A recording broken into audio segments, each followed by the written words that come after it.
అండి. ఇదిగో మనం బీట్రూట్లు మొదలు నాటుకోవాలంటే ఇలా ఇక్కడ దాకా బాగా కట్ చేసింది కాకుండా ఇలా మనం మొక్కలతో ఉన్నది ఇలా తెచ్చుకున్నామంటే మనం ఈ ఆకులు వాడుకోవచ్చండి. నేనైతే ఈ కాడ కూడా వాడేస్తాను, పచ్చడైనా చేస్తాను, లేదంటే ఏదన్నా దోశ ఊతప్పాల్లోకి నేను సన్నగా కట్ చేసి వేస్తాను అన్నమాట. ఇట్లా బీట్రూట్లు ఇదిగోనండి, నాకు ఇడ్లీ పిండి మిగిలింది. ఇందులో నేను అడుగున్న లాస్ట్ పిండి అనమాట. ఇది మళ్ళీ వేసినా కూడా సరిపోలేమని ఇందుట్లో నేను ఇవన్నీ వేస్తానండి. సన్నగా కోసేసి ఇదిగో ఇది శాలరీ స్టిక్, ఈ బీట్రూట్ ఇప్పుడు మీకు చూపించిన ఇవి కూడా సన్నగా కట్ చేసేస్తానండి. ఆకులు కూడా ఇవిను కొంచెం క్యాబేజీ కూడా కొద్దిగా తురిమేస్తాను. ఇది కొద్దిగా ముల్లంగి, కొంచెం క్యారెట్ అన్ని తురిమేసి ఆ తురిమింది నేను ఆ ఇడ్లీ పిండిలో వేసి కలుపుతానండి. కాకపోతే కొంచెం ఒక 2 స్పూన్లు, 1 స్పూను బొంబాయి రవ్వ వేసి కలుపుతాను.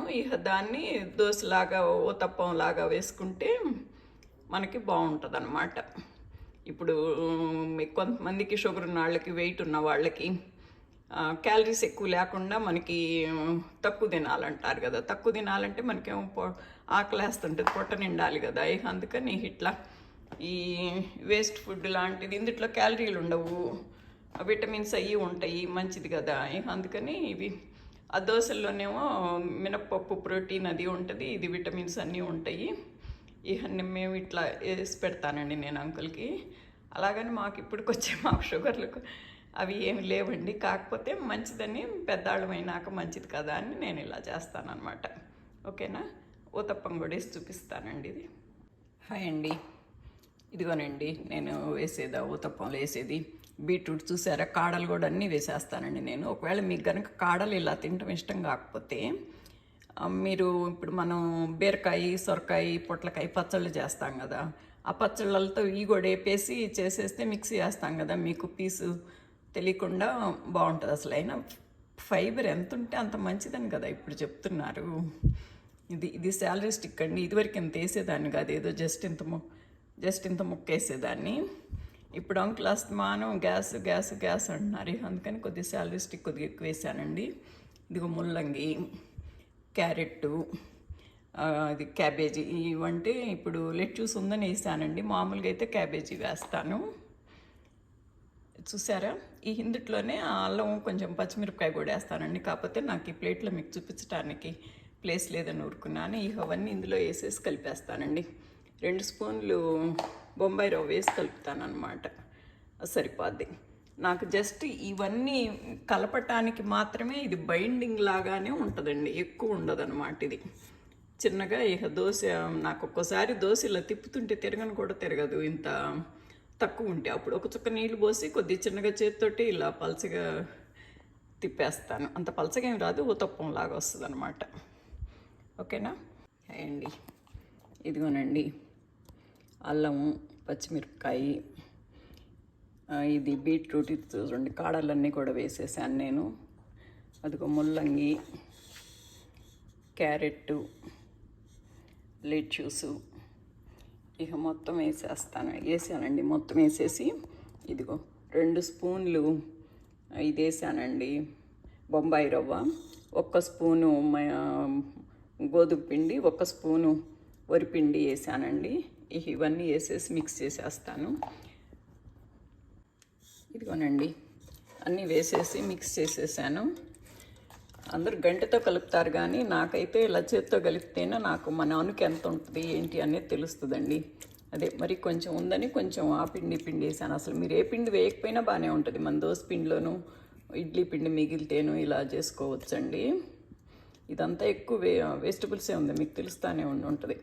పిండి జస్ట్ బైండింగ్ లాగానేను అనమాట.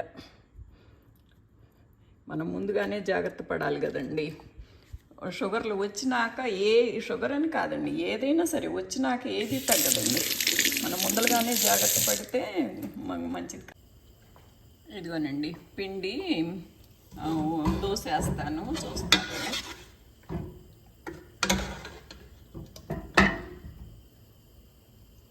అంత మన పలసగా అయితే రాదండి, కానీ కొంచెం పలసగా కూడా వేసుకోవచ్చు అన్నమాట. ఇదిగోండి.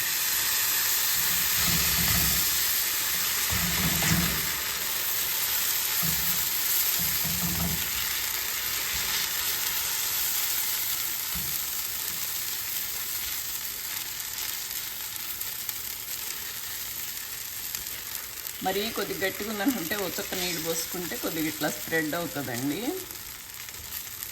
ఇది ఏం లేదు, మీరు వేసుకునేదేను, కాకపోతే నేను వెజిటబుల్స్ ఎక్కువ వేస్తాను అన్నమాట. ఇక్కడ మనకి ఒబేసిటీలు, షుగర్ ప్రాబ్లమ్స్ అవి లేకుండా ఉంటాయని. ఏదైనా వచ్చినాక ఏది తగ్గదండి.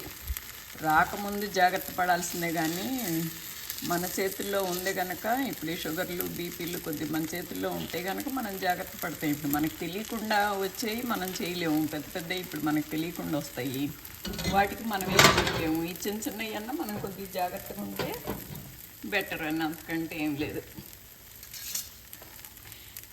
నేను మామూలుగా ఇట్లాగైనా తినచ్చండి, కాకపోతే మీరు పిల్లలు కదా కొంచెం ఇబ్బంది పడతారని నేను ఇట్లా చేస్తున్నాను. ఇందులో వచ్చి నూనె వెళ్తుంది కదా, కొద్దిగా టేస్ట్గా ఉంటుంది అన్నమాట. మేమైతే ఈ నూనె కూడా అసలు ఎక్కువ వేయమండి, జస్ట్ అడుగును ఒకసారి రాసేస్తాను, ఇంకా అంతే. తిరిగేస్తే మళ్ళీ చుక్క రాయటమే. దీనికి మూత పెడతానండి.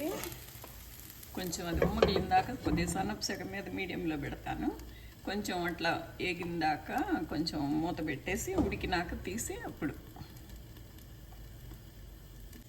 ఇదిగోనండి 2 మినిట్స్ ఆగి తీస్తే అలా ట్రాన్స్పరెంట్ వచ్చింది కదా, అప్పుడు తీసేసి తిరిగేసుకోవాలి. మరీ ట్రాన్స్పరెంట్ రాగానే తిరిగేయకూడదండి, అప్పుడు ఏంటంటే మెత్తగా లసలసలాడుతూ ఉంటుంది.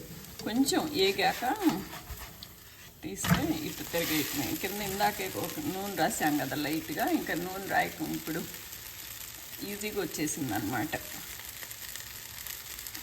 నేను తిరిగేసినా కొంచెం ఎక్కువసేపు ఉంచితే అది కొద్దిగా మరీ లసలసలాడకుండా కొద్దిగా ఏగినట్టు ఉంటుందండి. ఇక ఇలా తీసేసుకోవటమేనమాట. ఇంకా తీసేసుకోవటమేనండి. ఇంకా ఇదిగోండి, తెలుస్తుందా? బాగుందా? నచ్చిందా మీకు? నచ్చితే కనుక please like, share and subscribe అండి. Thank you so much for watching.